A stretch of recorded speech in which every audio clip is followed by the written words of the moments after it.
हम तो security forces के खिलाफ नहीं हैं, मगर लाखों कनाल जमीन हमारी सिक्योरिटी फोर्सेस के पास है। लेकिन उन्होंने एक तंज कसी है। महबूबा मुफ्ती का हमेशा से सेना पर प्रहार रहता है बिना किसी कारण। खुद कहते हैं बीजेपी वाले हालात ठीक हो गए हैं, तो हो सकता है सिक्योरिटी फोर्सेस की तादाद को कम करके वो जमीन वहां से लेके वहां स्कूल बनाए, वहां अस्पताल बनाए, तो गरीबों को क्यों सताते हैं? सेना के यहाँ रहने से इनको तकलीफ क्यों है?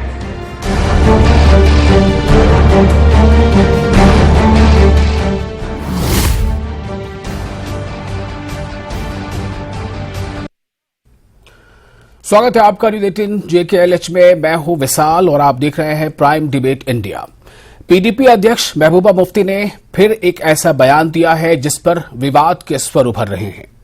बयान ऐसा कि जो सीधे सीधे जम्मू कश्मीर और यहां के आवाम की सुरक्षा से जुड़ा है। यूटी में मौजूद अपनी जान पर खेलकर दुश्मन के दांत खट्टे करने वाले सुरक्षा बलों से जुड़ा है। सियासी लीडरों ने महबूबा मुफ्ती के इस बयान को लेकर अपनी तीखी प्रतिक्रियाएं दी हैं, बल्कि कुछ ने तो यह भी कहा कि महबूबा मुफ्ती ऐसे बयान देती ही क्यों हैं। तो क्या है महबूबा मुफ्ती का पूरा बयान और क्या है इस बयान के निहितार्थ? क्या है इस पर अलग अलग राजनीतिक दलों के और जो सुरक्षा के माहिरीन हैं, एक्सपर्ट हैं, उनकी प्रतिक्रिया? आज प्राइम डिबेट में इसी पर करेंगे चर्चा।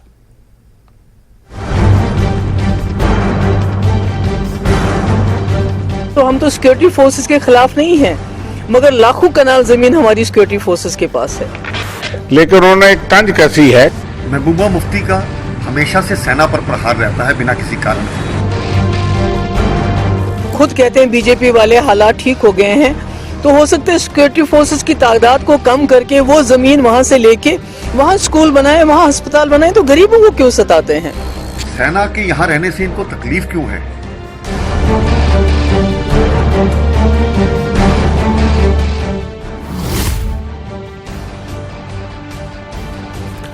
और आपको भी ये बताना जरूरी समझते हैं कि आज उनका जो बयान आया है सेना के बारे में या सुरक्षा बलों के बारे में, वो ऐसे दिन आया है जिस दिन एक इन्फिल्ट्रेशन बिड यानी जो घुसपैठ की कोशिश थी उससे सुरक्षा बलों ने अदम मिजाज से उसे नाकाम बनाया है, बल्कि फायरिंग का तबादला हुआ जिसके नतीजे में एक दहशतगर्द जो है वो मारा भी गया। तो ऐसे दिन में इस तरह का बयान आना कि सेना या सुरक्षा बलों की तादाद कम करना, इस पूरे बयान का मतलब क्या हो सकता है? इसके पीछे अगर कोई सियासत है तो वो क्या है? इस बारे में हम हर पहलू से बात करने की कोशिश करेंगे। हमारे साथ कई खास मेहमान हैं। सबसे पहले मैं उनका परिचय करा देना चाहता हूं। हमारे साथ हैं डॉक्टर SP वैद जो फॉर्मर DGP हैं। हमारे साथ सलमान निजामी है, प्रवक्ता DAP। हमारे साथ वीरेंद्र सिंह सोनू है, प्रवक्ता PDP। और सैयद यासिर जिलानी है, BJP के स्पोक्स पर्सन। और कुछ ही देर में हमारे साथ जुड़ेंगे मुजफ्फर इकबाल खान जो सीनियर लीडर है और JK नेशनल कॉन्फ्रेंस के लीडर भी हैं। मैं सबसे पहले आना चाहूंगा, अगर यासिर जिलानी आपको मेरी आवाज मिल पा रही हो तो मैं सबसे पहले आपकी प्रतिक्रिया लेना चाहता हूं कि BJP ने इस बयान को कैसे लिया है। देखिए विशाल साहब, महबूबा मुफ्ती और विवाद ये एक ही सिक्के के दो पहलू हैं। महबूबा मुफ्ती का पूरा इतिहास आप उठा के देखेंगे तो विवादों में घिरी रही है। पूरी राजनीतिक जिंदगी में विवाद उनके आसपास रहा है। तो ये बयान कोई बहुत ज्यादा अचंभा नहीं करता है, लेकिन ये इस तरह की बातें करके वो चाह रही हैं कि जो कश्मीर की राजनीति पे वो हाशिए पे जा चुकी हैं, उस राजनीति में उन्हें कोई जगह, कुछ लोग या उनके वोट में बढ़ोतरी हो जाए। तो मुझे लगता है इसकी कवायद को उन्होंने आगे बढ़ाया है, लेकिन कश्मीर की जनता सब देख रही है। कश्मीर की जनता को ये मालूम है कि पिछले 50-55 सालों से कश्मीर के हालात को बिगाड़ने वाले जो फैमिली रही है, 3-4 फैमिली, उसमें महबूबा मुफ्ती की भी फैमिली है। तो कश्मीर की जो गरीब कश्मीरी हैं, जो भारत के दूर दराज इलाकों में अपने गुजर बसर के लिए मेवे और कपड़े बेच के अपनी जिंदगी गुजर बसर करते हैं, वो भी अब बहुत अवेयर हैं। वो जानते हैं कि मौजूदा जो सरकार है सेंट्रल में वो किस तरह से काम कर रही है और किस तरीके से वो लोगों को लास्ट लाइन में खड़े कश्मीरी भाइयों के लिए जो कार्यक्रम बना रही है वो कर्तव्य मानते हुए उसे क्रियान्वित कर रही है। तो ये जो मसला है उसमें बौखलाहट है इन जैसे लीडरों में और इस तरह के बयान आ रहे हैं। इसकी उन्हें मुझे लगता है कि जब भी कभी आवाम के सामने मसला आ जाएगा, इसका फैसला कश्मीरी आवाम को। जी, तो बीजेपी ने इस तरह से समझा है उसे कि महबूबा मुफ्ती ने जो बयान दिया है। और इससे पहले कि मैं और कुछ पॉलिटिकल रिएक्शन लूं, हमारे साथ खुद वरिंदर सिंह सोनू भी हैं, मैं उनसे भी जानना चाहूंगा कि क्या वाकई अगर महबूबा मुफ्ती ने कुछ कहा है तो उसका कहने का मतलब यही था जो बीजेपी या दूसरी पार्टियां समझ रही या कुछ और करना चाहते थे। लेकिन पहले मैं चूंकि सुरक्षा से जुड़ा यह मामला भी है, डॉक्टर एसपी वैद के पास जाना चाहता हूं, फॉर्मर डीजीपी। डॉक्टर एसपी वैद, महबूबा मुफ्ती का पूरा बयान आपने जरूर सुना होगा, वैसे बयान हमारे पास भी, अगर आप में से कोई कहेगा तो मैं सुना दूंगा। मैं जानना चाहता हूं कि उनके इस बयान के निहितार्थ आप क्या देखते हैं सुरक्षा की दृष्टि से। ये बयान एक ऐसे दिन जबकि एक इन्फिल्ट्रेशन बिड को नाकाम बनाया गया और एक जो दहशतगर्द था उसे मार गिराया गया, तो उस दिन इस तरह का बयान, इसका क्या मतलब हो सकता है? देखिए, पाकिस्तान की से जो घुसपैठ जो है वो अभी जारी है। जैसे आप कह रहे, आज इसी 1-2 दिन में इन्फिल्ट्रेशन बिड हुई है और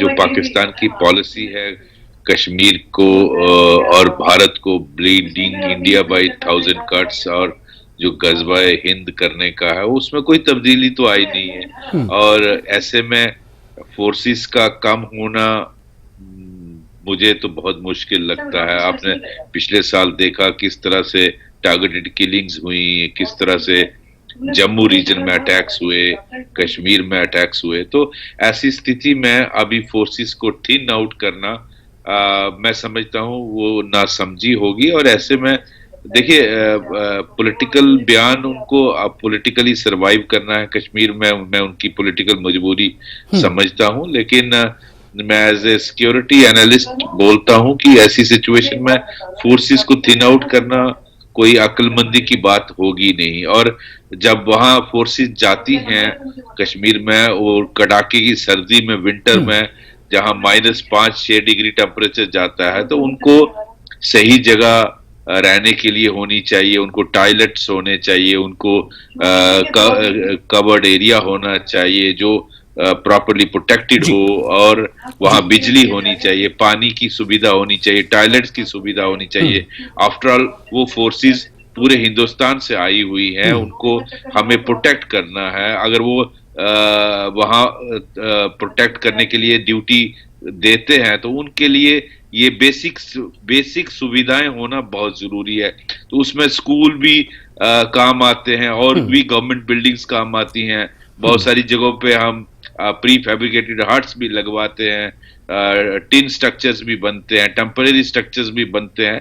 तो हमें उन फोर्सेस को कंफर्टेबली रखना पड़ता है। और वो अपने साथ जमीन तो लाते नहीं है, तो हमें जमीन देनी है, वो स्टेट गवर्नमेंट की जिम्मेवारी बनती है। तो जब वो यहाँ ड्यूटी अंजाम देने के लिए आए हैं तो उनको स्टेट गवर्नमेंट का दायित्व बनता है, एक जिम्मेवारी बनती है उनको ये सारी चीजें मुहैया कराने की। तो ऐसे में मैं समझता हूँ इस बयान का कोई मतलब नहीं बनता। इस बयान का कोई मतलब नहीं बनता, ये डॉक्टर एसपी वैद साहब समझते हैं। मैं इनकी वजाहत आपके पास के लिए आऊंगा, आपके पास वरिंदर सिंह सोनू जी, कि पीडीपी की आपकी जो पार्टी के अध्यक्ष है या महबूबा मुफ्ती साहिबा है, उनका कहने का मतलब क्या था।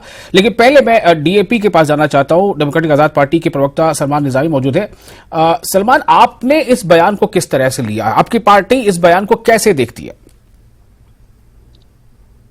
देखिए, सबसे बड़ी बात है कि इस वक्त ऐसे बयान आना बड़ी बदकिस्मती है, क्योंकि हमें देखिए वहां सिक्योरिटी फोर्सेस के लोग हैं, वहां जम्मू कश्मीर पुलिस के लोग हैं जो गवर्नमेंट एकोमोडेशन में रहते हैं, उनको भी जान का खतरा है, लोकल लोगों को भी जो है जान का खतरा है। जम्मू कश्मीर में जो है पर्टिकुलरली कश्मीर में इनसिक्योरिटी है।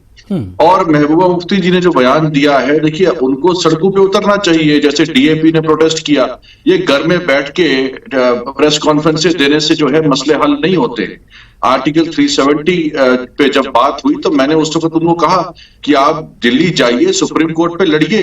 घरों में बैठ के टीवी पे बात करके जो है मसले हल नहीं हो सकते हैं। आप प्रवोक करेंगे, आप आर्मी के खिलाफ बोलेंगे, कुछ तो आपने सरकारें उनके साथ चलाई हैं।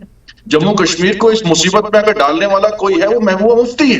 उस वक्त हम जो गुलाम नबी आजाद साहब हमारी पार्टी के चेयरमैन हैं, उस वक्त उन्होंने भी उनको ऑफर किया कि भाई आप मत कब्ज़ल फोर्सेस को जम्मू कश्मीर में घुसाइए। उस वक्त महबूबा मुफ्ती ने हमारा नहीं सुना और उनके साथ हाथ मिलाया। और आज जो बातें वो कर रही हैं उससे डायरेक्टली और इनडायरेक्टली बीजेपी को ही फायदा होता है, उसमें जम्मू कश्मीर की आवाम में कोई फायदा नहीं है। अगर वो आवाम के हमदर्द होते वो सड़कों पे उतरते, उनकी पार्टी रियासत में हर जगह प्रोटेस्ट करती, पुरअमन तरीके से मुजाहिरे करती जैसे डीएपी ने किया। हमने होम मिनिस्ट्री के सामने बात रखी, हमने ये नहीं कहा भाई उनको क्यों, हमने कहा कि भाई जिसके 10 मरले हैं 15 मरले हैं, जो गरीब लोग हैं, वो सरकार जो है हमारी बात पे गौर भी कर रही है और हमें यकीन भी दिलाया गया होम मिनिस्ट्री की तरफ से कि हम करेंगे। तो ऐसे प्रोवोकेटिव स्टेटमेंट अपने मफाद के लिए जो है वो मुझे लगता है उसमें फायदा जो है बीजेपी को होगा, वो जम्मू कश्मीर की आवाम को नहीं होगा। महबूबा मुफ्ती की सियासत बहुत जो है पहले से, मतलब आप ये कहना चाहते हैं महबूबा मुफ्ती जो कुछ कर रही है उससे बीजेपी को फायदा होने वाला है? बिल्कुल होता है, क्यों नहीं होता, बीजेपी को फायदा हुआ पहले भी। इनकी सियासत जो है वही है कि जिस तरीके से ये प्रोवोकेटिव स्टेटमेंट्स देती हैं उसमें डायरेक्टली और इनडायरेक्टली जो है फायदा जो है बीजेपी को होता है, इसलिए जो सेंटर इनको सीरियस नहीं लेते हैं। यासिर जिलानी साहब, क्या ये अंदर खाने कुछ चल रहा है, ये क्या कह रहे हैं डीएपी? 55-60 सालों के बाद कश्मीर के लड़के, कश्मीर के अवाम, कश्मीर की जो लोग हैं, कश्मीर को जिन्होंने बर्बाद किया, आज वो बीजेपी से घबराने लगे हैं, डरने लगे हैं कि फायदा बीजेपी को होगा। जबकि बीजेपी ना नुकसान ना फायदे की कभी सियासत नहीं करी। वो सबको साथ, सबका विकास और सबके विश्वास के साथ जहां भी उतरी है और लगातार पिछले सालों साल से काम कर रही है। और इस वक्त जो कश्मीर की फिजा में एक तरीके से वहां की जो खुशबू है कश्मीरियत की, वो फैल रही है, लोगों में एक इत्मीनान है, लोगों में इस बात का एहसास है कि वो सुरक्षित है कश्मीर में। हाँ। और उस फिजा को बिगाड़ने के लिए कुछ लोग, अगर जो लोग दिन रात, चाहे वो -25 डिग्री सेल्सियस हो, चाहे वो जिस तरह के हालात में जो सुरक्षा के जवान हैं, जो आपके लिए अपना घर बार, अपना परिवार छोड़ के लगे रहते हैं, अगर उनके खिलाफ कुछ लोग बोल के माहौल खराब करना चाहते हैं तो यकीनी तौर पे उनकी जीत कभी नहीं होगी। चलिए, वरिंदर सिंह सोनू साहब के पास अब मैं आना चाहता हूं, पीडीपी के प्रवक्ता हैं। वरिंदर सिंह सोनू साहब, आपके लीडर ने, आपकी पार्टी अध्यक्ष जो बयान दिया है, उस बयान का मतलब डीएपी ने क्या समझा, बीजेपी ने क्या समझा, और सुरक्षा की दृष्टि से फॉर्मर डीजीपी साहब ने भी अपनी प्रतिक्रिया दी है। अब आप अपनी वजाहत करें कि इस बयान को उन्होंने क्यों दिया, कैसे समय में जब कि इन्फिल्ट्रेशन बिड जो है वो लगातार हो रही है, तो इस बयान का मतलब क्या है? देखिए, ऐसे है वासिल आजम जी, मेरी रिक्वेस्ट है कि मुझे पूरा समय दीजिएगा कि मैं इस बात को क्लियर कर सकूं। सबसे पहले तो मैं ये आपके चैनल से और जितने भी हमारे यहाँ पार्टिसिपेंट हैं बैठे, उनको क्लियर कर दूं कि हम ना फौज के कल खिलाफ थे, ना आज है, ना आगे रहेंगे। फौज हमारी भी है, हमारी भी आन बान शान है। फौज, सिक्योरिटी फोर्सेस हमारे लिए काम करती हैं, ये सबसे बड़ी क्लियर बात मैं आपको पहले बता दूं। दूसरा, जो वो बयान है, उस बयान को एक ही लाइन को तोड़ मरोड़ के पेश किया जा रहा है। उस पूरे बयान को अब सुन के देखिए हमारे कहने का मतलब क्या है, हम कहना क्या चाहते हैं। हमने ये कहा कि आप जम्मू कश्मीर में किस तरह का माहौल बना रहे हैं, आप जम्मू कश्मीर के लोगों को बेघर कर रहे हैं, और फिर सरकार ये कहती है कि जम्मू कश्मीर में हालात बिल्कुल सामान्य हैं। ये हमने एक किस्म का तंज है सरकार के ऊपर। एक सवाल से हमारा प्रश्न है कि अगर सब कुछ ठीक है, अगर आप कहते हैं हालात हमने ठीक कर दिए सभी, अभी एसपी वैद साहब फॉर्मर डीजी हैं, हमारे बुजुर्ग हैं, बड़ा लंबा समय उन्होंने यहां काम किया है, उन्होंने खुद कहा है कि इस वक्त हालात ठीक नहीं है। हम तो यही सरकार से कहना चाहते हैं कि हालात आपने ठीक नहीं है। आप एडवर्टाइज ये करते हैं कि हालात ठीक है, अगर वाकई ये हालात ठीक है तो हम सिक्योरिटी फोर्सेज के कोई खिलाफ नहीं है। सरकार की पॉलिसी या सरकार के ऊपर अगर हमारा कटाक्ष है तो ये सिक्योरिटी फोर्सेज के ऊपर नहीं समझना चाहिए, number 1। Number 2, Bharatiya Janata party के स्पोक्स पर्सन मेरे भाई जी अभी कह रहे थे कि महबूबा मुफ्ती साहिबा का और उनका विवाद का एक सिक्के के दो पहलू उन्होंने कहा। भाई आपने 4 साल उनके साथ सरकार चलाई, आप कहते हैं, सुन लीजिए, मैंने आपको इंटरप्ट बिल्कुल नहीं किया, मैंने आपको इंटरप्ट बिल्कुल नहीं किया, आप मुझे भी मत कीजिए। आप एक तरफ से ये बात कहते हैं कि हमारी मंशा ठीक नहीं है, तो दूसरी तरफ आप सरकार बनाने हमारे साथ आ गए, डिप्टी चीफ मिनिस्टर बनने हमारे साथ आ गए, मिनिस्टर बनने हमारे साथ आ गए। हम तो तब भी वही बात कहते थे, आज भी वही बात कहते हैं। आप अपने गिरबान में जान के देखिए। एक मेरे भाई साहब और बैठे हैं इधर का, पार्टी के प्रवक्ता भी, पार्टी पता नहीं है नहीं है, वो कहां है कहां नहीं है, उसका नाम है नहीं बना है। उन्होंने कहा कि ये नहीं, बीजेपी अभी तो फिलहाल वो हम सबके साथ मौजूद हैं और हम लिखकर चला रहे हैं कि Salman Nizami spokes person DAP, तो इसलिए आप ये सवाल बाद में उनसे पूछ लीजिएगा। यहां तो हम बता रहे हैं कि वो स्पोक्स पर्सन है डीएपी के और वो खुद मौजूद भी है, वो अपनी बात भी रख रहे हैं। और अभी ये जो फर्स्ट राउंड में आप सब लोग अपनी अपनी बात प्लीज कर लें, सेकंड राउंड में मैं बिल्कुल इजाजत दूंगा कि आप किसी को चाहे तो क्रॉस कर सकते हैं, किसी के नुक्ते पर आप अपने पॉइंट पर अपनी बात रख सकते हैं। जी वरिंदर सिंह साहब अपनी बात पूरी कीजिए। आप मुझे बात करने का मौका दीजिए। दूसरी बात है, इन्होंने कहा कि भारतीय जनता पार्टी को फायदा, भाई हिंदुस्तान के लोग, जम्मू कश्मीर के लोग जानते हैं कि भारतीय जनता पार्टी को फायदा करने के लिए किस नेता को दिल्ली से भेजा गया जम्मू कश्मीर में, उसको क्या टास्क दिया गया है, वो किन काम के लिए यहां आए हैं, ये तो जनता भली बात ही जानती है।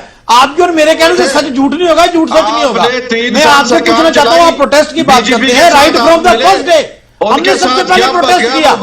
आप लोग बीजेपी की बी टीम हो, अभी आपका पता ही नहीं है आप हो कौन, ना आपकी पार्टी है, ना 3 में, ना 13 में, ना टोकरी के बेरों में, ना प्लेयरों में, स्पेरों में, आप हो कहां?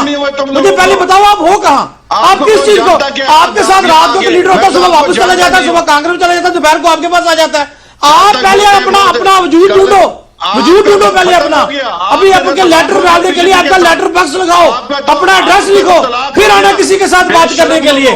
पूरी जनता जानती है जम्मू कश्मीर की कि भारतीय जनता पार्टी को फायदा देने के लिए किस नेता को दिल्ली से जम्मू भेजा गया है। वैसे तो मैं आपकी बातों का जवाब नहीं देता, लेकिन आपने लोगों को गलत बात करने की कोशिश की है, मैं उसका जवाब आपसे दे रहा हूं। पहले आप अपना पता देखिए, जहां आपको चिट्ठी पत्र आना है, पहले अपना नाम रख लीजिए, आप कहीं है नहीं। और दूसरी बात, आपने किया क्या है आज तक मुझे बताइए। आप कहते हो हमारी बात में गृह मंत्री साहब बात कर रहे हैं, होम मिनिस्ट्री आपसे बात कर रही है, आप हो कौन जिनसे बात हो रही है, पहले ये बताओ। गलत बयानबाजी चैनल पर अच्छी शोभा नहीं देती, निजामी साहब आपको नहीं देती शोभा की बात, झूठा भ्रम फैलाना आपको शोभा नहीं देता। अब मैं जिस इशू पे उसी पे बात करूंगा। आपकी तरह दलाली नहीं की जम्मू कश्मीर की, और क्या करके आया साहब मुझे बताओ दिल्ली से। मैं बस एक रिक्वेस्ट करूंगा कि अपनी बात रखना और जोरदार तरीके से रखना आप सभी का अधिकार है, उसी के लिए आप बुलाए गए, लेकिन शब्दों का लिहाज रखिएगा प्लीज, आप सभी से मेरी रिक्वेस्ट है। मैं एक मिनट, वरिंदर जी अभी काफी लंबा समय आप बोलिएगा, और यासिर जिलानी साहब से मैं पूछूंगा कि अगर डीएपी ये कहती है कि बीजेपी और पीडीपी की मिली भगत, उसका मतलब क्या है। और जो एसपी वाई साहब ने कहा है बहुत ही गंभीरता के साथ कि सुरक्षा की दृष्टि जो है वो सबसे ऊपर रखनी चाहिए हर बात को लेकर के। मैं सिर्फ आपको ये बताना चाहता हूं कि काफी समय है, आपसे परेशान ना हो। हमारे साथ मुजफ्फर इकबाल जी जुड़ गए हैं, जो नेशनल कॉन्फ्रेंस के सीनियर लीडर हैं। मुजफ्फर इकबाल जी आपका स्वागत है। एक छोटा सा आपका चाहूंगा रिएक्शन, महबूबा मुफ्ती ने आज जो कहा है सेना की तादाद को कम करने को लेकर, उस पर आपकी समझ, आपकी पार्टी की क्या है, क्या कहना चाहते हैं आप, फिर हमें ब्रेक लेना पड़ेगा। जी मुजफ्फर जी। देखिए, पार्टी की मैं ओपिनियन तो नहीं, अभी मुझे पता नहीं है, लेकिन मेरा जो अपना जाती ओपिनियन है तो वाकया ही अगर सब कुछ ठीक है जम्मू कश्मीर में, तो किसी भी पीसफुल एरिया में इतनी बड़ी फौज रखना, एक तो एक्सचेकर पर बर्डन है, दूसरी बात इनकन्वीनियंस टू दी लोकल्स। वो कितनी ही अच्छी फौज हो, हमें ये नहीं कि फौज बुरी है, उन्होंने भी ये कहा हम फौज के खिलाफ नहीं है, उन्होंने कहा कि उसको बेटर यूज किया जा सकता है, अराजी को बेटर यूज किया जा सकता है, वो पैसा सेव करके स्कूल बन सकते हैं, हॉस्पिटल मुल्क में बन सकते हैं, गरीबों की अमदाद हो सकती है, मकान गरीबों के बन सकते हैं। जितना आप फोर्स में, जाहिर सी बात है अंदर होगी तो उस पर उतने एक्सपेंसेस नहीं होंगे। अगर आप ये कहते हैं कि जम्मू कश्मीर में आप बिल्कुल सब कुछ समाने, कोई जरूरत नहीं है, कोई डिस्टर्बेंस नहीं है, कोई पत्थर नहीं मारता है, कोई नाराबाजी नहीं करता है, जुलूस नहीं निकलता है, तो फिर आर्मड फोर्सेस और इतनी हैवी सिक्योरिटी फोर्सेस। जी मुजफ्फर जी, आपकी आवाज जो है वो फ्रीज हो रही है।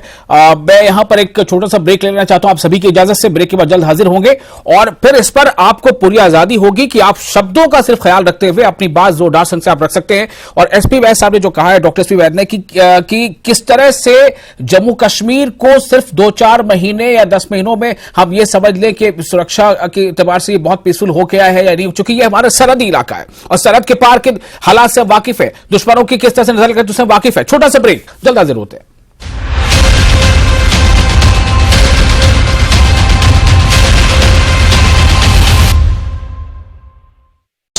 67+ crore viewers, India's largest news network.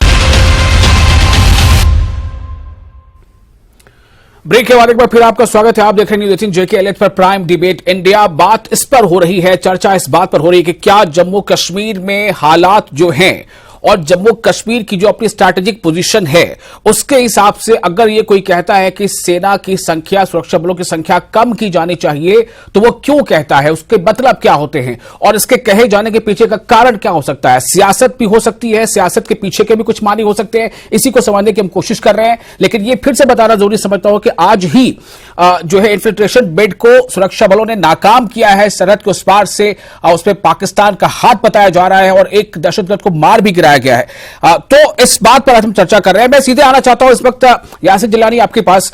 जो सवाल यहां पर उठाए जा रहे हैं कि तर्क यह दिया जा रहा है कि स्थिति बेहतर है या नहीं है, बीजेपी इस पर क्या कहना चाहती?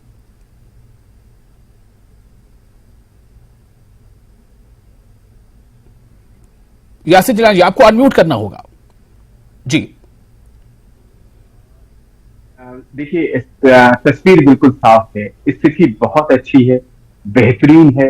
लोकल कश्मीरी लोगों से जब भी आप बात करें वो खुश हैं, वो सिक्योरिटी फोर्सेस का साथ चाहते हैं, क्योंकि सुरक्षा सबसे पहले आती है।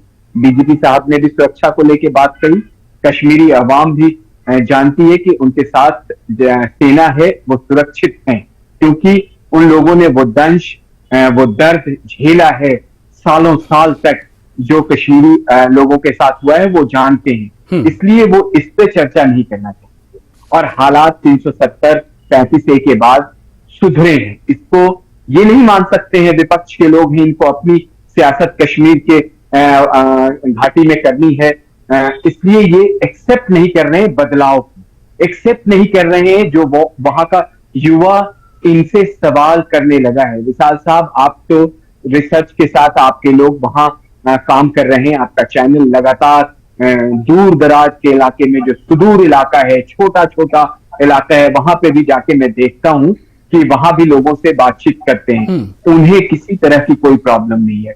मसला यहाँ है, मसला ये है कि इनकी सियासत वाली जो जमीन है वो खिसक रही है। मसला ये है कि वो परिवार को किसकी सियासत की जमीन खिसक रही है? किसकी? अब्दुल्ला फैमिली, वहां पे जो महबूबा मुफ्ती, और अभी मेरे जो पीडीपी के प्रवक्ता हैं उन्होंने कहा कि हमारे साथ 4 साल हो रहे हैं। हमने रास्ते पे हमने सोचा था कि महबूबा मुफ्ती जैसे लोग जब मेन स्ट्रीम की लाइन में आएंगे, अपने आप को बदलाव में रखेंगे, तो कश्मीर के हालात बदलेंगे, इसलिए हम उनके साथ थे। लेकिन वो लोग कभी बदलने वाले नहीं, उन्हें कुछ भी चांस। ठीक है, मैं इसमें जवाब लेना चाहूंगा। वरिंदर सिंह सोनू साहब, आपको से प्रतिक्रिया देनी है बीजेपी के प्रवक्ता ने जो कहा स्थिति के बारे में और इसके पीछे क्या मंशा है पीडीपी की, उसके बारे में जी। देखिए, जो बदलाव की बात भारतीय जनता पार्टी के स्पोक्सपर्सन मेरे बड़े भाई हैं उन्होंने की है, भी बदलाव हमें नजर आ रहा है कि जो लोग 1990 में माइग्रेंट होके कश्मीर से नहीं आए थे, आज वो माइग्रेंट होके कश्मीर से जम्मू आ गए हैं। जिनको 89 में कश्मीर सेफ लग रहा था, आज भारतीय जनता पार्टी के रूल में वो माइग्रेंट होके जम्मू आ गए हैं। आज पीएम पैकेज के जो हमारे एम्प्लॉई हैं वो पिछले 6 महीने से जम्मू में धरने पर हैं, उनकी सैलरी बंद की गई है, वो अपने बच्चों के साथ वहां धरने पर बैठे हैं। ये बदलाव हमें नजर आ रहा है। आज कश्मीर में टारगेट किलिंग हो रही है, जो आज चुन चुनकर मराठी को वहां मारा जा रहा है। ये बदलाव भारतीय जनता पार्टी के 370 टूटने के बाद हमें नजर आ रहा है। हमारे रिसोर्सेज बाहर के लोगों को बेचे जा रहे हैं, हमें वो नजर आ रहा है। हमारी नौकरियां दी जा रही हैं, हमें वो नजर आ रहा है। हमें बंधुआ मजदूर बनाया जा रहा है, हमें वो नजर आ रहा है। हमें विकास नजर आ रहा है, हमें विकास नजर आ रहा है। 4 साल से हम बिना असेंबली के यहां बैठे हैं, हमें अपना वोट देने का हक नहीं है। हमें बदलाव नजर आ रहा है, हमें बदलाव नजर आ रहा है। स्टेट को यूटी में बनाया, ये कोई कम बदलाव है भारतीय जनता पार्टी ने जो हमें दे दिया? इससे बड़ा बदलाव हम क्या चाहते हैं? ये बदलाव है जो भारतीय जनता पार्टी ने जम्मू कश्मीर के लोगों को दिया। दूसरी अहम बात इन्होंने यहां की कि हम इनके साथ इसलिए आए कि हम इनको ठीक करना चाहते। मेरे भाई, आप इसलिए हमारे साथ सरकार में आए ताकि आपके डिप्टी चीफ मिनिस्टर नगरोटा में अमरीशन डिपो के पास 3 मंजिला मकान बना सके, सेना के ऊपर एफआईआर लगा सके। आपने तो इसलिए सरकार बनाई थी। आप मुझे एक बात बताइए, आप अगर जनता के हक में बात करने वाले होते, आपने 4 साल अपना एजेंडा ठंडे बस्ते में क्यों डाला? अगर आप वाकई ये जम्मू कश्मीर के लोगों की बात करते थे। दूसरी बात, हमारी सरकार आपके साथ इसलिए बनी थी कि जम्मू खिते के लोगों ने आपकी पार्टी को मैंडेट दिया था, 25 एमएलए एक खिते से जीत कर आए थे। हमने आप जम्मू के लोगों के मैंडेट की मुझे लगता है हमने थोड़ा ज्यादा विषयांतर इससे हो जाएगा, ये विषयांतर हो जाएगा। थोड़ा आपने रेफरेंस दे दिया, बीजेपी ने भी दे दिया। जिलानी साहब आपको कुछ कहना है इस पर? छोटी सी टिप्पणी दीजिएगा, मुझे दूसरे वाले के पास जाना है। बिल्कुल छोटा सा देखिए, छोटी सी टिप्पणी कहूंगा। ये जो लोग जहरीले बोल बोलते हैं, जो गर्दन काटने की बात करते हैं, जो हाथों को काटने की बात करते हैं, जो तिरंगा लेके चलेगा उनके सर को कलम कर दिया जाएगा, जो नेता बोलती रही हैं, आज उनके प्रवक्ता बैठ के उनकी तारीफ कर रहे हैं, हैरान करती है। ये मेरे भाई हैं, छोटे भाई हैं, लेकिन कम से कम आप विचारधारा में इतने अंधे मत हो जाइए। मुझे लगता है कि हमारे इस आज के इस विषय में सुरक्षा एक बहुत अहम मुद्दा है। सुरक्षा जम्मू कश्मीर की आवाम का, सुरक्षा जम्मू कश्मीर के रास्ते होते हुए पूरे देश की सुरक्षा का सवाल यहां पर पैदा हो जाता है। मैं इस विषय पर आना चाहता हूं मुजफ्फर इकबाल जी, मेरा सवाल आपसे भी यही है, जो बीजेपी के प्रवक्ता अभी कह रहे हैं, आप उस पर क्या कहना चाहते हो? उनका कहना है कि आपकी पार्टी हो या दूसरी और पार्टियां हो, वो सिर्फ अपना सियासी रोटी सेक रहे हैं। देखिए यार, इनका कहने पर तो मैं नहीं रोक लगा सकता, इनका हक है, आजादी है इनको हर बात कहने की, लेकिन कुछ चीजें तो लोग पूछेंगे इनसे भी कि आप कहते हैं कि बेहतरी हुई है, तब्दीली, बेहतरी भी नहीं तब्दीली हुई है। तब्दीली एक लिहाज से हुई है कि अनएम्प्लॉयमेंट बहुत राइज की है, इनसिक्योरिटी राइज की है। आप वहां जहां कभी भी पिछले 10-15 साल में कोई इंसिडेंट नहीं हुआ था, वहां भी हुए हैं। राजौरी में लोगों की किलिंग हुई, टारगेटेड किलिंग हुई, माइनॉरिटीज की किलिंग हुई। सवाल तो वही यहां पे पैदा हो रहा है ना, आप भी बता रहे हैं कि हालात बदले नहीं है, वरिंदर जी भी कह रहे हैं बदले नहीं है, तो नहीं बदले हैं, तो फिर ये सवाल, ये मांग कैसे उठ सकती है कि आप सेना को यहां से हटा दीजिए या कम कर दीजिए? हटा तो मत दीजिए, कम कर दीजिए, सुरक्षा बल तादाद कम कर दीजिए, ये सवाल कैसे उठ सकता है? मैं कहता हूं इनके कहने के मुताबिक ये कहते हैं कि हालात बिल्कुल सामान्य हो गए हैं। हम तो कहते हैं कि हालात खराब हुए हैं। 5 अगस्त के बाद हालात खराब हुए हैं, लोग नाराज हुए हैं, लोगों के हकूक छीने गए। आपकी आवाज फ्रीज हो रही है। एक बार फिर सलमान निजामी आपके पास आना चाहता हूं। दो तरह से मुझे लगता है इसको देखना चाहिए। एक जो है कि जो सोशल लाइफ जो है वहां लोगों की, सोशल लाइफ में क्या बदलाव आ गया, डर खौफ के माहौल में क्या बदलाव हो गया, और इस पर तो हमको कभी नहीं भूलना चाहिए कि सब कुछ होने के बावजूद जो स्ट्रैटेजिक पोजीशन है जम्मू कश्मीर की, उसको लेकर के हम कभी सुरक्षा से क्या कॉम्प्रोमाइज कर सकते हैं? क्या आप इस बारे में सोच सकते हैं कि सेना और सुरक्षा की तादाद कम की जाए?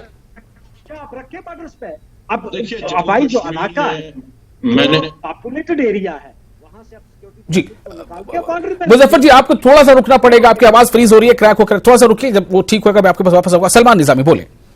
देखिए, जम्मू कश्मीर में जो है मिलिटेंसी बहुत हद तक जो है कम हो गई थी जब पिछली सरकारें रही थी, और जैसे ही पीडीपी और बीजेपी ने जम्मू कश्मीर में सरकार बनाई, उसके बाद आपने देखा किस तरीके से मिलिटेंसी बढ़ गई। और ये मेरे हाथ में तस्वीर है, ये पैलेट्स और बुलेट्स का सिलसिला जो है महबूबा मुफ्ती ने ही जम्मू कश्मीर में एज चीफ मिनिस्टर शुरू किया था। वो वक्त हमें भूलना नहीं चाहिए। और जो मिलिटेंसी 370 हटने के बाद जो है फिर से बढ़ गई, और उसका मुकाबला जो है जम्मू कश्मीर की पुलिस भी कर रही है, सिक्योरिटी फोर्सेस भी कर रही हैं। अब उसमें हमने पूरी स्टेट में प्रोटेस्ट किए। आजाद साहब की मुलाकात होम मिनिस्टर ऑफ इंडिया से हुई, उनकी गवर्नर से ही मुलाकात हुई, और उसके बाद जो है हमें यकीन दिलाया गया, अभी तक कोई भी घर तोड़ा नहीं गया है। हम जहां जहां सरकार ठीक काम कर रही है, हम जमहूरी मुल्क में रहते हैं, हम जो है जानबूझ के उन प्रोवोकेटिव स्टेटमेंट्स देके जो है माहौल को बिगाड़ने की कोशिश करते हैं। जहां सरकार गलत है, हम बिल्कुल उसके खिलाफ जो है बोल सकते हैं, लेकिन जहां सिक्योरिटी की बात आती है, जहां हमारे आर्मी की बात आती है, जम्मू कश्मीर पुलिस की बात आती है, हमें बयानों में परहेज करना चाहिए, क्योंकि उस जम्मू कश्मीर पुलिस में जम्मू कश्मीर के लोग ही जो है गोली खाते हैं, वो बाहर के लोग नहीं। वो सिक्योरिटी एहलकार जो है वो भी हमारे भाई हैं। वो जम्मू कश्मीर पुलिस के जवान जो गोली खाते हैं पाकिस्तान की बंदूक से, वो भी हमारे भाई हैं, वो भी कश्मीरी मुसलमान हैं। तो इसलिए जो इसको पॉलिटिसाइज किया जा रहा है, ये गलत है। हम सरकार की आलोचना कर सकते हैं, और मैंने पहले भी कहा कि बर्बादी करने वाली जो है महबूबा मुफ्ती है, मैं बार बार कहता हूं। डॉक्टर एसपी साहब, मैं आपके पास आऊंगा, थोड़ा सा वेट कीजिएगा। जी सोनू, वरिंदर सोनू साहब, आपको सुनना है, जवाब देना है। जी निजामी साहब, कुछ रह गया कहने को तो कह दीजिए। नहीं, मैं यही कह रहा था कि मैं जवाब दे दूं, जहां होगी बात इनकी। और उसमें देखिए हम हाँ, जमहूरी मुल्क में मैं जवाब रहते दे हैं, दूं? आप सुप्रीम कोर्ट में जा सकते हैं, आप लड़िए सुप्रीम कोर्ट में आप नहीं गए, आपने कहीं भी स्टेट में प्रोटेस्ट नहीं किया, आप घर में बैठ के बयान देते हैं और जो आपके बयान होते हैं उसमें बीजेपी को फायदा होता है। घर में बैठकर बयान देते हैं, बीजेपी को फायदा पहुंचाते हैं। बहुत ही ये मुझे लगता है कि एक सियासी तौर पर बहुत बड़ा बयान है। वरिंदर जी, रिएक्शन चाहिए आपका। देखिए ऐसे है कि मैं मेरे भाई की जानकारी के लिए बता दूं कि सबसे पहले प्रोटेस्ट जम्मू में पीडीपी ने किया था। आप जरा महीने पहले की मीडिया की क्लिप्स निकाल के देख लीजिए, उसके बाद बाकी आप लोग आए थे। और जहां तक आप प्रोटेस्ट आप घर पे कहते हैं, हमने तो दिल्ली पार्लियामेंट है उसके बाहर जाके प्रोटेस्ट किया। मैं खुद वहां गिरफ्तार होकर आया 2 घंटे के लिए। दूसरी बात इसमें है कि ये लोग जानते हैं, मैं पहले भी कह चुका हूं मेरे भाई, लोग जानते हैं कि बीजेपी को फायदा देने के लिए कौन है और बीजेपी का एजेंडा आगे ले जाने के लिए कौन है। ये मैं नहीं कहता हूं, ये लोग कहते हैं। और जो लोग आपके साथ रह के वापस आए हैं 6 दिन के बाद, उन्होंने प्रेस कॉन्फ्रेंस करके कहा, मैंने नहीं कहा। दूसरी बात, मैं इसी पे आ रहा हूं, आप अपने वक्त में बोले ना, मैं आ रहा हूं। हमने तो की है हुकूमत, हमने हुकूमत शरेआम की है, एजेंडा ऑफ अलायंस पे की है। आपकी तरह बंद कमरे में समझौता नहीं किया आपको तो मालूम मकानों के लिए। हमने हुकूमत की है तो हुकूमत की है, एजेंडा ऑफ अलायंस पे की है। 4 साल भारतीय जनता पार्टी को उस मसलों पर बोलने नहीं दिया। मैं आपसे एक सवाल पूछना चाहता हूँ, वो बीजेपी ने विड्रॉ किया जम्मू कश्मीर के में कि नहीं? महबूबा मुफ्ती ने नहीं, बल्कि बीजेपी ने साहब एक बात बताओ मुझे, आप चाहते हैं जम्मू कश्मीर 370 दोबारा वापिस आए कि नहीं? आप मुझे बताओ, मैं आपका हिडन एजेंडा भी निकाल देता हूं। बता दो जम्मू कश्मीर के लोगों को मिलके महबूबा मुफ्ती ने बीजेपी के साथ मिलकर 370 हटाया। मैं कहता हूं मेरी एक बात का जवाब दे दो, आप 370 से जम्मू कश्मीर में चाहते हो कि नहीं? आप 370 से जम्मू कश्मीर में चाहते हो कि नहीं? हाँ ना का जवाब दो, आपका पता चल जाएगा। कॉन्फ्रेंस लड़ रही है। मैं कहता हूँ आप 370-35 से चाहते हो जम्मू कश्मीर में कि नहीं? हाँ ना का जवाब दो। करो, मैं 4 बार बोल चुका हूँ, कान साफ करो। आप 370-35 से चाहते हैं कि 4 बार बोल दिया मेरे भाई। हाँ और ना में जवाब दे दो। अपने कान साफ मेरे भाई, करो, आप दे दो ना जवाब। अगर आप वाकया में जम्मू कश्मीर के मैंने बोला आप किसी के साथ नहीं, आप किसी का हिडन एजेंडा लेकर नहीं आए। 370 की लाइन सुप्रीम कोर्ट में नहीं, आप जी का जवाब दे दो। सलमान निजामी साहब बहुत बेहतर होगा हम एक दूसरे को नाम से मुखातिब करें। वरिंदर सिंह सोनू साहब बोल रहे हैं, अब जब वो निजामी साहब जब आप बोल रहे थे तो वो खामोशी से सुन रहे थे, थोड़ा उनको सुन लीजिए। जी वरिंदर जी, अपनी बात पूरी करें, मुझे एसपी वैस आपके पास जाना है। जवाब ये दिया, मैंने जवाब देना था कि एक मिनट, आपकी बारी अभी नहीं है। वरिंदर सिंह सोनू सुप्रीम कोर्ट में नहीं लड़ रही जी, पीडीपी सुप्रीम कोर्ट में नहीं लड़ रही, वहां नेशनल बोल कॉन्फ्रेंस रहे थे, मैंने एक भी लफ्ज इंटरप्ट नहीं किया क्योंकि वरिंदर सिंह मुझे जी, समझ आया बोले, कि बोले, आपको वरिंदर जी बोले। अपनी बात करने देनी है जी, अब वरिंदर ये जी बोलने बोले। भी नहीं देना चाहते। दूसरी बात मैं इसमें कह रहा हूं, मैंने कह दिया कि हमारा एजेंडा है, हम 370-35 से चाहते हैं। क्या सलमान निजामी साहब और इनकी पार्टी चाहती है कि नहीं चाहती? हाँ ना में जवाब देके आज विषय अलग है, इन्होंने जो की ये सब विषय अभी अलग है, उस पर बात करें प्लीज। तो मुद्दे को आगे पीछे तो वही कर रहे हैं ना, मैं मुद्दे पे मैं तो बिल्कुल मुद्दे पे हूँ, मुद्दे को आगे पीछे तो यही कर रहे हैं क्योंकि इनका काम है बात को घुमाना। इनको जो टास्क दिया गया है उसी पर बात करेंगे ना, तो बेडरूम में इनको जो टास्क है उसी पर बात करेंगे। मुझे लगता है कि विषयांतर हो रहा है। थोड़ा सा आप लोग दम ले लें, थोड़ा सा दम ले लें। मैं डॉक्टर एसपी वैस साहब के पास जाना चाहता हूं। डॉक्टर एसपी वैस साहब, इस बात को लेकर बार बार चर्चा होती रहती है कि जम्मू कश्मीर में सुरक्षा, मतलब जम्मू कश्मीर में सुरक्षा का मतलब क्या होता है? क्या जम्मू कश्मीर में सुरक्षा जो इंटरनल सिक्योरिटी है, जो किसी भी और प्रदेश में हम देखते हैं, क्या उस तरह से इसको देखा जा सकता है? क्या जम्मू कश्मीर सुरक्षा का मतलब यह है कि वहां पर अगर इंटरनली जो है, मतलब जो सामाजिक जो जिंदगी है उसमें अगर थोड़ी शांति नजर आ रही है, तो क्या इसका मतलब यह है कि सुरक्षा बलों की तादाद कम कर दी जाए, या फिर इसका कुछ एक अलग, इसकी पोजीशन अलग है? बिल्कुल भी नहीं। जम्मू कश्मीर की एक बहुत अहम पोजीशन है और ये किसी नॉर्मल स्टेट जैसी सिचुएशन नहीं है। आप जानते हैं इस वक्त भारत के पास G20 की प्रेसिडेंसी है, इस वक्त भारत SCO का प्रेसिडेंट है और इसी साल बहुत सारी मीटिंग्स होने वाली हैं और उसमें से कुछ जम्मू कश्मीर में भी होने वाली हैं। और ऐसी स्थिति में यहाँ सुरक्षा कम करने का तो सवाल ही नहीं होता।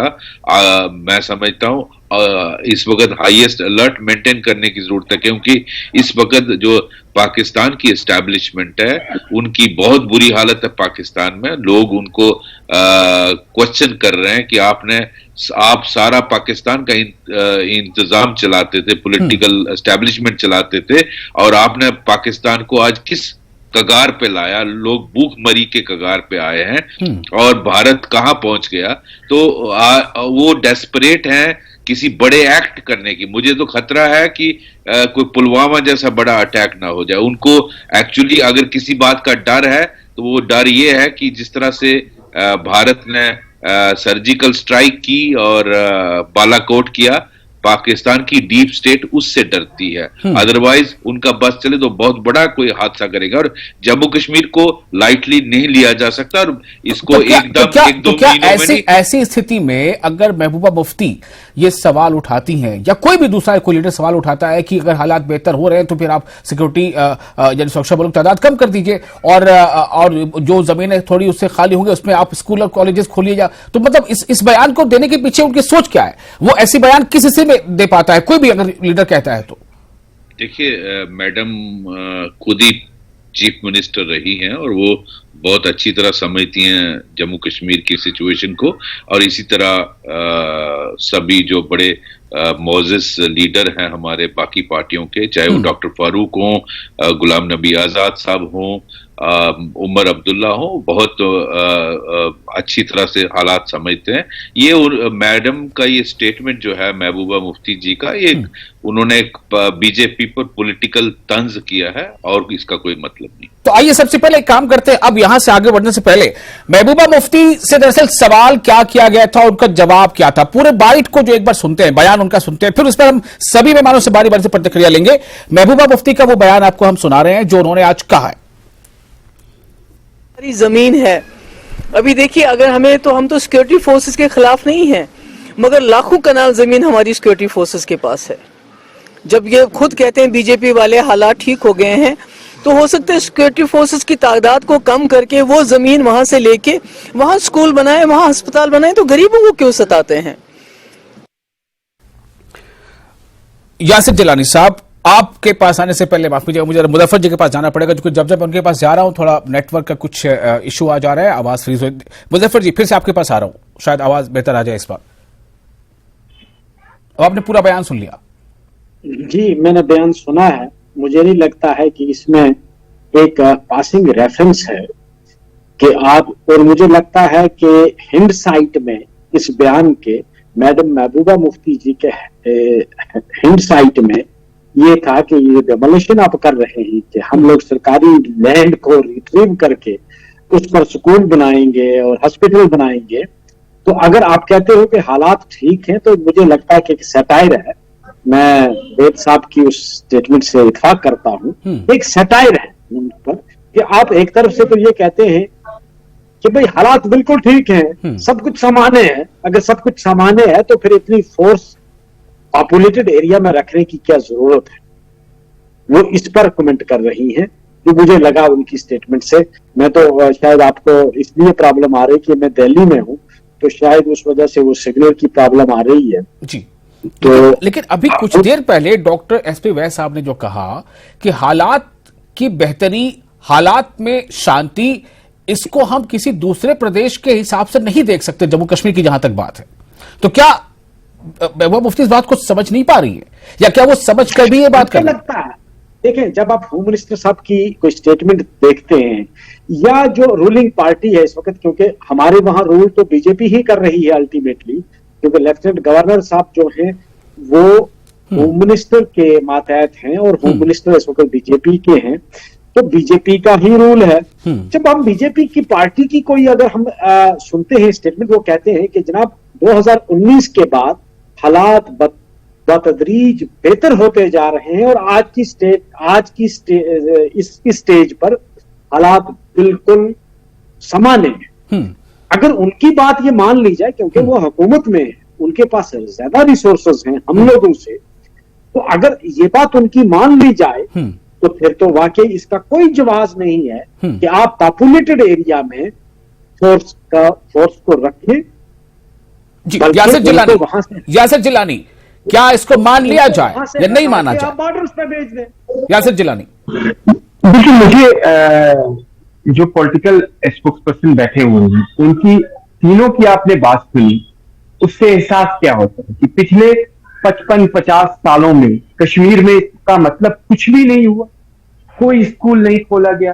इसलिए कहा जा रहा है कि फोर्सेस ने जमीन फोर्सेस के पास बहुत ज्यादा है और वो जमीन खाली हो जाएगी तो स्कूल कॉलेज खुल जाएंगे। इसका मतलब आप लोग टोटली फेल थे 60-70 सालों के अंदर आजादी के बाद, कभी कोई काम ही नहीं करा क्योंकि आप लूट रहे। जो परिवार वहां पे हुकूमत में था, चाहे वो अब्दुल्ला फैमिली हो, चाहे जब जब जिसको हुकूमत मिली कश्मीर में, उसने लूटने का काम किया, उसने आवाम के लिए कोई काम नहीं किया। आज आप एम्प्लॉयमेंट की बात कर रहे हैं कि रोजगार, आज सुन लीजिए, अभी सुन, देखिए, डेकोरम मेंटेन करिए। अभी एक बार भी पूर्ण रूप से भाजपा को सत्ता नहीं मिली, इसलिए आप सवाल इस तरह के नहीं कर सकते। जब सत्ता पूर्ण रूप से मिल जाएगी कश्मीर में, जब भी आने वाले वक्त में, तब आप सवाल करने का हक बनता है। आपको उस वक्त रोजगार का ध्यान नहीं आया जब पूरे हिंदुस्तान में 50 सालों में कश्मीरी गरीब जो है वो गली गली चौराहे घूम के शॉल और मेवे और काजू और किशमिश बेचते रहे, जिनके हालात इतने बुरे रहे कि आपने उनकी तरफ कभी नहीं देखा। कनाल आपने अपने घर और कोठी बनाने में लगा दिया। कनाल के आपके ऑर्चिड हैं। अब मेरे पास समय कम है, आपकी जगह मैं आपको थोड़ा कंक्लूड करने के लिए बोलूंगा, चूंकि फाइनल कमेंट मुझे लेना है। वरिंदर सिंह सोनू साहब, सवाल आप पर भी उठ रहा है।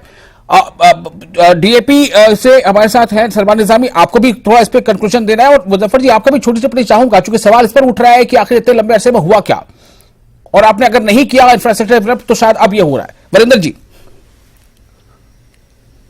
देखिए, ऐसे है, जिलानी साहब अभी बोल रहे थे, मैं सुन रहा था, तो मुझे ये लग रहा था कि जम्मू कश्मीर में इससे पहले स्कूल था ही नहीं।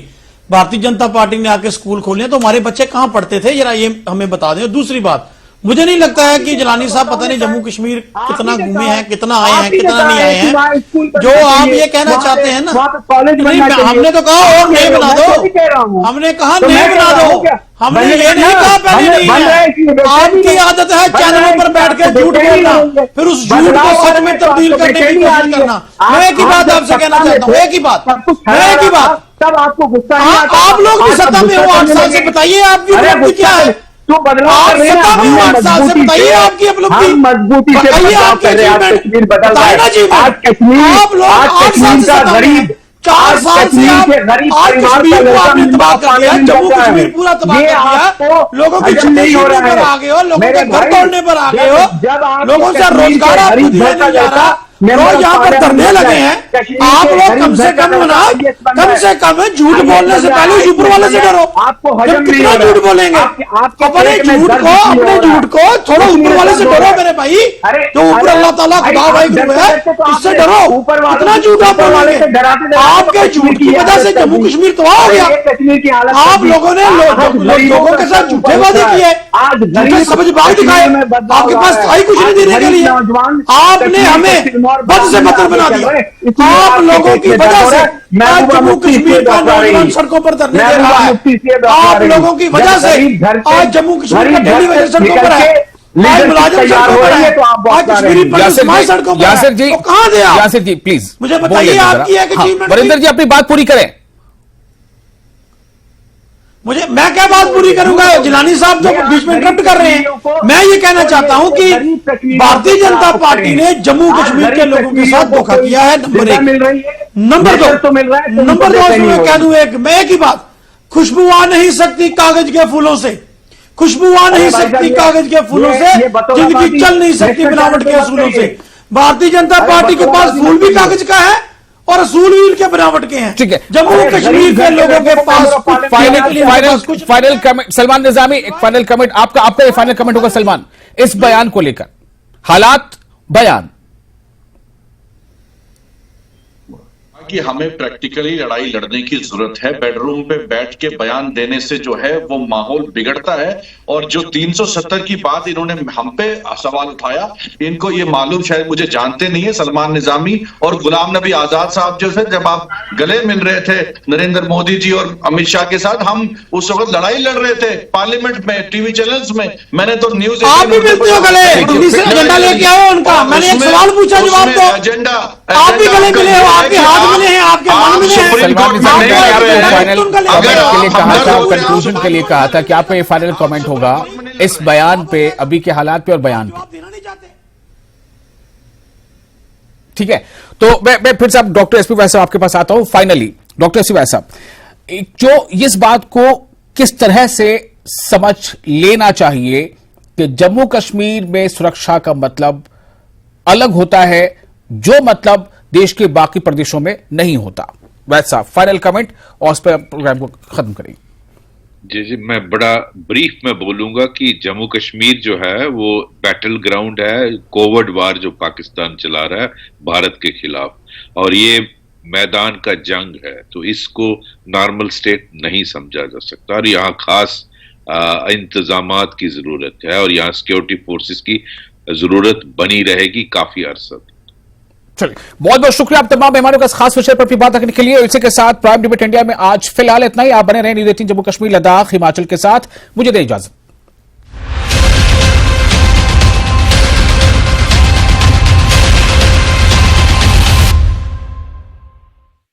100+ report.